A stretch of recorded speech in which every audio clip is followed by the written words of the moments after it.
की आत्मा। बचपन से शहर में रहने वाला मनोज इस साल होली की छुट्टियों में अपने गांव दुर्गापुर वापस आता है, जहां उसे देख पूरा गांव खुशी से झूम उठता है।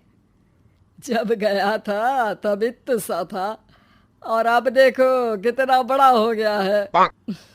हाँ सरपंच जी, जब मैं गया था तब आप भी बहुत जवान थे और अब देखो कितने बूढ़े हो गए हैं आप। चलो चलो, बढ़िया है। बच्चा घर वापस आ गया। इसी खुशी में आज रात पार्टी होगी। क्या बात है, गांव में भी पार्टियां होने लगी। वैसे अगर पार्टी की बात है तो आज क्यों सीधा होली पार्टी करते हैं।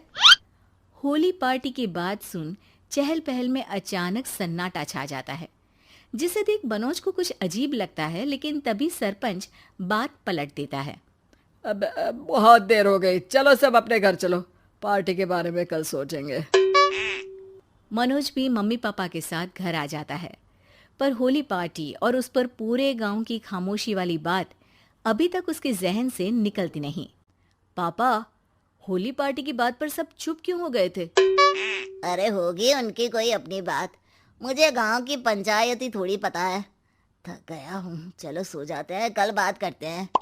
पापा की बात मानते हुए मनोज भी सोने चला जाता है। आज तो छुपा लिया, लेकिन हफ्ते बाद जब होली का दिन आएगा तब इसे कैसे रोकोगे? अगली सुबह सूरज के साथ ही मनोज भी गांव घूमने निकल जाता है, जिस पर रास्ते में उसे अपनी ही उम्र के कुछ लड़के भी मिलते हैं, जिनसे दोस्ती कर अब वो उनके साथ घूमने लगता है। इसी तरह कुछ दिन बीत जाते हैं और होली नजदीक आने लगती है। दोस्तों, होली में 4 दिन ही बचे हैं, पर गांव में उसकी कोई तैयारियां क्यों नहीं दिख रही?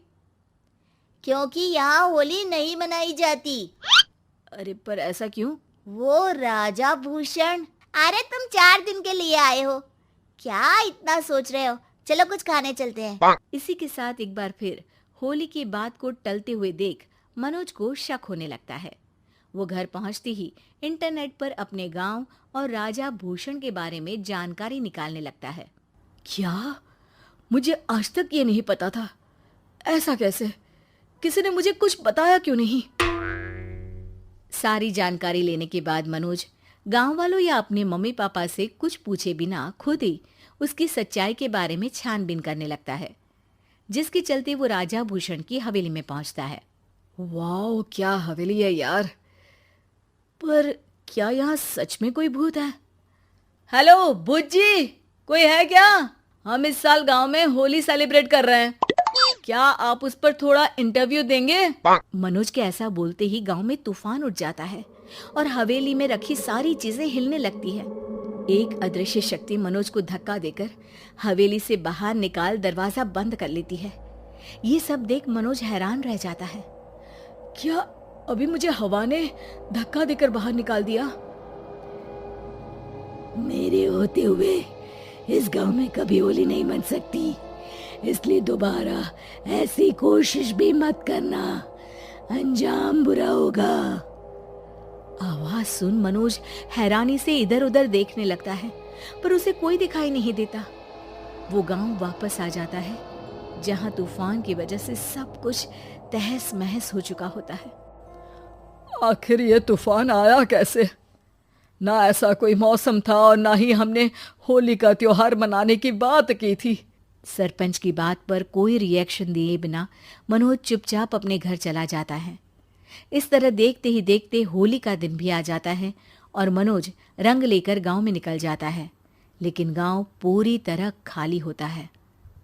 अरे त्योहार का दिन है, धूमधाम की जगह मातम क्यों मनाया हुआ है? मनोज की आवाज सुन सब अपने घर की खिड़कियां खोल के घर के अंदर से ही उसे वापस जाने के लिए कहने लगते हैं, पर वो किसी की नहीं सुनता। तुझे पहले भी समझाया था, अगर होली खेलने की कोशिश भी की तो अच्छा नहीं होगा। अरे बात मान लो बेटा, तुम्हें सच नहीं पता। मुझे सब पता है। सालों पहले इस राजा ने एक अंधविश्वास फैलाया और आप लोग आज तक उसे मानते आ रहे हो। अरे बेटा, जब तुम पैदा भी नहीं हुए थे उससे भी बहुत पहले से इस गांव पर होली का श्राप है। अगर गांव में होली का त्योहार मनाया जाता है तो प्रलय आना पक्की बात होती है। राजा भूषण इस सब में नहीं मानते थे और त्योहार मनाने लगे, जिसके चलते होली वाले ही दिन पहले उनके बेटे की और फिर उनकी मृत्यु हो गई। तभी से गांव की रक्षा के लिए उनकी आत्मा उस हवेली में रह रही है। सबकी बातें सुन मनोज उलझन में पड़ जाता है। सोचना भी मत मनोज, अगर तुमने इस परंपरा को तोड़ने की कोशिश भी की तो उसका परिणाम इस गांव और गांव के लोगों के लिए अच्छा नहीं होगा। मुझे भी यकीन नहीं हो रहा कि आप लोग एक बेतुकी बात को मानकर सालों से रंगों के त्योहार को मातम की तरह मनाते आ रहे हो। मनोज किसी की कोई बात ना मानते हुए पूरे गांव में रंग बिखेर देता है, जिसके तुरंत बाद वहां तूफान के साथ बिजलियां गरजने लगती है। अचानक मौसम में ऐसा बदलाव देख जहां मनोज कंफ्यूजन में आ जाता है, वहीं गांव वाले डर से सहम जाते हैं।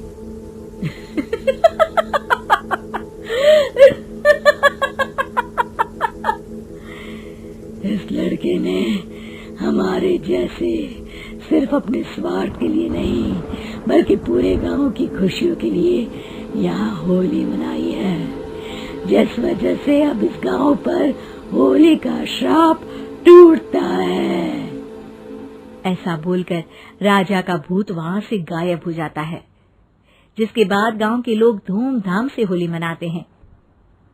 खुशियों के रंग गांव में बिखरे ही होते हैं कि अगली सुबह अचानक मनोज कहीं गायब हो जाता है और एक बार फिर गांव में होली का नया राज शुरू हो जाता है।